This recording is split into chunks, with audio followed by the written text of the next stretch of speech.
নমস্কাৰ মই আপিল ৰহমান আৰু স্বাগতম জনাইছো ইউটিউব চেনেললৈ সাজি পঢ়িম ক্লাস 10 ৰ গণিতৰ যেটো অনুশীলনী 2.1 আছে এটো চেপ্টাৰ 2 হয় গতিকে চেপ্টাৰ 2 ৰ নাম হৈছে বহুপদ পলিনোমিয়ালস সো ইয়াত মই লিখিছো ক্লাস 10 ম্যাথছ অনুশীলনী 2.1 উইথ এমসিকিউ লিখিছো কিয়নো এইটো ভিডিওত তোমালোকৰ কাৰণে মই এক্সট্ৰা কে এমসিকিউ বনাই আছো কিয়নো তোমালোকৰ পৰীক্ষাত এমসিকিউ আহিব তোমালোকৰ স্কুলীয়া পৰীক্ষাত হাফ ইয়াৰলি প্ৰি ফাইনেল লগতে যে ইউনিট টেষ্ট হ'ব মেট্ৰিক পৰীক্ষা এসএলসি তো এমসিকিউ আহিব 50% এই কাৰণে মই এক্সট্ৰা কে এমসিকিউ বনাই আনিছো ধুনিয়াকে তোমালোকক মই ভিডিওটো শেষত কৰাই দিম আগত অনুশীলনী 2.1 টো কৰি লও তোমালোকে ভিডিওটো লাইক কৰি দিবা একেবাৰে মই নতুন পদ্ধতি মতে কৰাই আছো যাতে তোমালোকে ফুল নম্বৰ পাই যোৱা আমাক এক নম্বৰ কৈছে যে গতিকে বহুপদ কি হয় অকমান তোমালোকক আকৌ আভাসটো দিলো আমি অলৰেডি বহুপদৰ বিষয়ে ক্লাস 9 ত অকমান পাইছো তোমালোকে হয়তো পাহৰি গৈছা আকৌ অকমান বুজাই দিও সো আমি জানো এটা এনেকুৱা থাকিলে x y z 3 4 তাৰপৰ x plus y গতিকে আমি যদি অকলশৰীয়াকে লিখো তেনলে এটুক এক পদ বুলি কয় আমি প্লাস মাইনাস বিয়োগ ভাগ এইবিলাক যদি মাজত থাকে তেনলে আমি এইবিলাক ভাগ কৰিম গতিকে ইয়াত এটা প্লাস আছে এটা পদ দুটা পদ এইটো হৈছে দ্বিপদ আৰু নেক্সট x y z নিদি মই যিকোটা সংখ্যা দিব পাৰো গতিকে এটা পদ দুটা পদ তিনিটা পদ গতিকে এইটুক আমি ত্ৰিপদ নহলে বহুপদ বুলি কম ঠিক আছে সো এইটোত বীজগণিত ৰাশি কি হয় এইটো আহিব পাৰে প্ৰশ্নটো সো বীজগণিত ৰাশিটো কি হয় মই তোমালোকক দেখাই দিও সো বীজগণিত ৰাশিৰ ডেফিনেশনটো তোমালোকে লিখিবা যে বীজগণিত ৰাশি লিখিবা যে জীৱ ৰাশিৰ ধ্ৰুৱক আৰু চলকসমূহ যোগ বিয়োগ হৰণ পূৰণ আদি চাৰিটা মৌলিক প্ৰক্ৰিয়াৰ চিনৰ দ্বাৰা সংযোজিত হয় তেনে ৰাশিক বীজগণিতীয় ৰাশি বলে ঠিক আছে মানে যিবিলাক ধ্ৰুৱক অৰ্থাৎ 1 2 3 4 5 6 সংখ্যাবিলাক ধ্ৰুৱক আৰু চলক x y z এইবিলাকৰ মান সলনি হ'ব পাৰে আৰু এইবিলাক যি প্লাস মাইনাস হৰণ পূৰণ এই চাৰিটা মৌলিক প্ৰক্ৰিয়াৰ দ্বাৰা কি হৈ থাকে সংযোজিত হৈ থাকে অৰ্থাৎ একলগ হৈ থাকে তাকে আমি বীজগণিত ৰাশি বলো সো আমি এইবিলাক প্ৰশ্নৰ পৰা তোমালোকৰ এমসিকিউ আহিব ভয় খাবলগীয়া একো কথা নাই আমি এমসিকিউ ফুল নম্বৰ পাম এইটো অনুশীলনীৰ পৰা তোমালোকৰ 2 নম্বৰৰ কাৰণে প্ৰশ্ন নাহে কিন্তু অনলি এমসিকিউ থাকিব ঠিক আছে গতিকে কেনেকুৱা ধৰণৰ এমসিকিউ আমি এইটো পঢ়ি দিম তাৰ পিছত তোমালোকে বুজি পাবা ইয়াত কৈছে যে কিছুমান বহুপদ p of x ৰ ক্ষেত্ৰত y p of x ৰ লেখবোৰ তলত চিত্ৰত 2.10 ত দিয়া আছে প্ৰতিটো ক্ষেত্ৰতে p of x ৰ শূন্য সংখ্যা ওলোৱা সো এইটো আমাক শূন্য সংখ্যা ওলাব গৈছে শূন্য সংখ্যা আমি কেনেকৈ ওলাম যদি y p of x থাকে আমি চাম যে x অক্ষত ৰেখাডাল কিমান বাৰ কাটিব যিমান বাৰ কাটিব হেইটো হৈ যাব শূন্য সংখ্যা সো আমি দেখা পাইছো ইয়াত x অক্ষক এবাৰৰ কথা নাই গতিকে এক নম্বৰটো শূন্য সংখ্যা নাই ঠিক আছে গতিকে শূন্য লিখিম যে এক নম্বৰটোত x অক্ষক এবাৰৰ কথা নাই সেই কাৰণে ইয়াত শূন্য সংখ্যা নাই গতিকে শূন্য সংখ্যা নাই বুলি লিখিম যে শূন্যৰ সংখ্যা নাই বুলি লিখি দিম ঠিক একেদৰে 2 নম্বৰটো কেইবাৰ কাটিছে চোৱা 2 নম্বৰটো x অক্ষক এবাৰ কাটিছে গতিকে শূন্যৰ সংখ্যা এই কাৰণে 1 হৈ যাব ঠিক আছে 2 নম্বৰ হ'ব শূন্যৰ সংখ্যা 1 তাৰপিছত 3 নম্বৰটো দেখা যে x অক্ষক এবাৰ কাটিছে দুবাৰ কাটিছে তিনিবাৰ কাটিছে গতিকে এই কাৰণে শূন্যৰ সংখ্যা 3 হৈ যাব গতিকে লিখিম 3 নম্বৰটোৰ কাৰণে 3 নম্বৰ গ্ৰাফৰ কাৰণে শূন্যৰ সংখ্যা 3 ঠিক একেদৰে 4 নম্বৰটো এবাৰ দুবাৰ কাটিছে গতিকে শূন্যৰ সংখ্যা হৈ যাব 2 ঠিক আছে শূন্যৰ সংখ্যা 2 এতিয়া 5 নম্বৰটো কেইবাৰ কাটিছে এবাৰ দুবাৰ তিনিবাৰ চাৰিবাৰ কাটিছে x অক্ষক গতিকে শূন্যৰ সংখ্যা হৈ যাব 4 শূন্যৰ সংখ্যা 4 এতিয়া 6 নম্বৰটো কৰিম 6 নম্বৰ কেইবাৰ কাটিছে চোৱা ইয়াত এবাৰ ইয়াত ছুই ওপৰত উঠিছে আসত তলত আহা নাই গতিকে তলত আহিলে আমি এবাৰ দুবাৰ ধৰিলো হয় যেহেতু তলত আহা নাই আমি এবাৰকে ধৰিম গতিকে এবাৰ দুবাৰ ইয়াত তলত আহা নাই গতিকে তিনিবাৰ কাটিছে 6 নম্বৰটো তো গতিকে শূন্যৰ সংখ্যা 3 বাস এইখিনি সলিউশন কৰিলো আমাৰ হৈ গল ঠিক আছে সো এইখিনি গল আমাৰ অনুশীলনী 2.1 ৰ সলিউশন এতিয়া আমাক এমসিকিউ খিনি ইম্পৰ্টেন্ট হ'ব এইটো চেপ্টাৰৰ কাৰণে সো অনুশীলনীটো এইখিনি আছিল সো আমি এতিয়া এমসিকিউ খিনি চাম কিয়নো এমসিকিউ নহলে কিন্তু তোমালোকৰ নহব এমসিকিউ ইজ দা মেইন কি তোমালোকে এমসিকিউ থাকিবই লাগিব তোমালোকৰ পৰীক্ষাত আহিবই এতিয়া এমসিকিউ খিনি চাও এক্সট্ৰা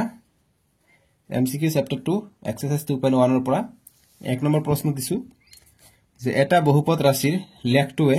x অক্ষক দুটা বিন্দুত কাটে আৰু y অক্ষক এটা বিন্দুত কাটে তেনে হলে বহুপদৰ শূন্য সংখ্যা হ'ব সো গতিকে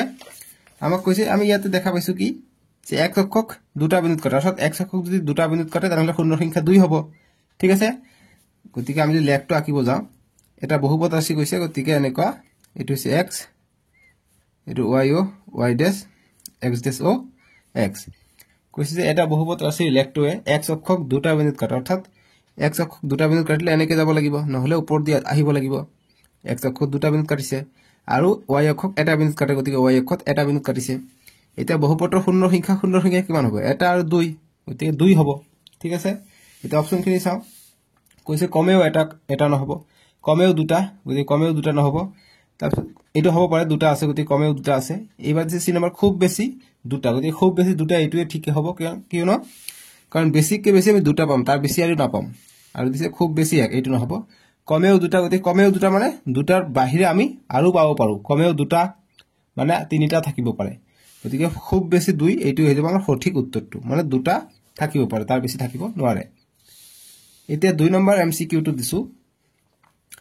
যদি x বাস্তৱ সংখ্যা হয় তেন্তে x কি 8x³ - 1 ত্ৰিঘাত বহুপদটোৰ লেখটোৱে কোনটো সূচাব ত্ৰিঘাত বহুপদ কি বুজাইছে ইয়াত ঘাত 3 আছে পাৱাৰ বিলাক 3 থাকাৰ কাৰণ ত্ৰিঘাত 2 থাকিলে দ্বিঘাত ঠিক আছে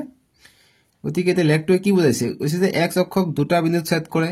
b নম্বৰ x অক্ষক এটা বিন্দুত ছেদ কৰে c নম্বৰ x অক্ষক তিনিটা বিন্দুত ছেদ কৰে আৰু d নম্বৰ x অক্ষক ছেদ নকৰে আমি সলিউশনটো কৰিম এটোৰ কাৰণে আমাক যিখিনি দিছে এইখিনি তথ্যৰ পৰা অপচনত আছে আমি ইয়াৰ পৰা সলিউশন কৰিব চেষ্টা কৰো গতি p of x = আমি 0 বুলি ধৰি লওঁ 0 ওলাব দিছে p of x আছে এইটো গতিকে 8x³ - 1 = 0 গতিকে 8x³ - 1 টো ইফালে গলে +1 ইফালে x³ থাকিলে ইফালে 1 এইটো 8 পূৰণ হৈ আছে ইফালে গলে হৰণ হ'ব এতিয়া x ৰ মান লাগে গতিকে আমি কিউবটো ইফালে উঠাই দিলো ঘন কিউব আহি গল গতি 1/8 এতিয়া আমি 1 ৰ কিউব কৰিলে আমি 1 এ পাই যাও আৰু 8 ৰ কিউব মানে 2 কিউব আমি লিখিব পাৰো এনেকৈ আছে 2 কিউব কৰিলে কিমান হৈ যায় 2 3 বাৰ পূৰণ কৰিলে 8 হৈ যায় নহয় জানো অৰ্থাৎ 2 কিউব আমি লিখিব পাৰো ইয়াৰ ভিতৰত 2 কিউব কটা গল অকল 2 থাকিলে অৰ্থাৎ 1/2 লিখিব পাৰো গতিকে x ৰ মান পালে আমি 1/2 অৰ্থাৎ আমি এটাহে ডেফিনেট মান পাই যাও সো গতিকে আমি এটাই পাই যাম সো গতিকে এটা যত আছে হেতু হ'ব সো গতিকে যে x অক্ষক এটা বিন্দু ছেদ কৰে গতিকে অপচন বি হৈ যাব ইয়াৰ শুদ্ধ উত্তৰ অকল এটা বিন্দু ছেদ কৰে কাৰণ আমি এটা মান পাইছো এতিয়া নেক্সট 3 নম্বৰ এমসিকিউ লৈ আমি যাম 3 নম্বৰ এমসিকিউ এইটো যে 3x - 4y = 9 ৰেখাডালে যদি x অক্ষক কাটে তেন্তে x ৰ মান কিমান হ'ব ওলাব কৈছে অপচন দি আছে x = -3 b x = 3/2 c x = 5/7 আৰু d দিছে x = 3 সো আমি সাইডতে চেক কৰি চাম কিমান আহে আমাক এইটো দিছে গতিকে 3x - 4y গতিকে ৰেখাডালে যদি x অক্ষক কাটে গতিকে x অক্ষক কাটিলে কি হ'ব y টো 0 হৈ যাব অৰ্থাৎ এইটো কমপ্লিটলি 0 হৈ যাব 4 * y মান 0 0 * 4 যিমান সংখ্যা 0 লগত পূৰণ হৈ থাকে 0 হৈ যায় গতিকে এইটো 0 হৈ যাব কমপ্লিটলি অৰ্থাৎ ডাইৰেক্ট আমি লিখিব পাৰো 3x = 9 কাৰণ এইটো পদ 0 হৈ যাব 0 লগত পূৰণ কৰিলে 0 এই কাৰণে আমি নিলিখিলো এতিয়া x লাগে x কৰিলো এতিয়া 9 আছে ইফালে 3 টো পূৰণ হৈছে ইফালে আহিলে হৰণ হ'ব এতিয়া কটাকৰি কৰিম 3 1 * 3 3 3 * 9 অৰ্থাৎ আমি x ৰ মান পালো 3 কত আছে x ৰ মান 3 d হৈ যাব ইয়াৰ শুদ্ধ উত্তৰ এনেকৈ আমাক এমসিকিউ বিলাক কৰিব লাগিব ঠিক আছে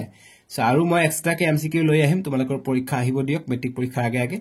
আৰু এইবিলাক যিবিলাক কৰিলো এইবিলাক ধৰণে কিন্তু তোমালোকৰ পৰীক্ষাত আহিব অকমান মান চেঞ্জ কৰি দিব পাৰে সো এইখিনি আছিল আমি নেক্সট ভিডিওত এক্সাৰসাইজ 2.22 কৰিম উইথ এমসিকিউ নতুন পদ্ধতি মতে ডেসক্ৰিপচনত দিয়া আছে নহলে স্ক্ৰিনত উঠিব তাতে ক্লিক কৰি চাব পাৰিবা আৰু তোমালোকৰ সুবিধাৰ কাৰণে ক্লাস 10 ৰ মেথছৰ প্লেলিষ্ট বনাই দিয়া আছে যেনেকুৱা ক্লাস 10 ৰ ইংৰাজী অসমীয়া সমাজ বিজ্ঞান সববিলাকৰে প্লেলিষ্ট বনাই দিছো একেদৰে প্লেলিষ্ট বনাই দিছো তোমালোকে প্লেলিষ্টত গৈ চাব পাৰিবা সো আজিলৈকে আহো বাবে টেক কেয়াৰ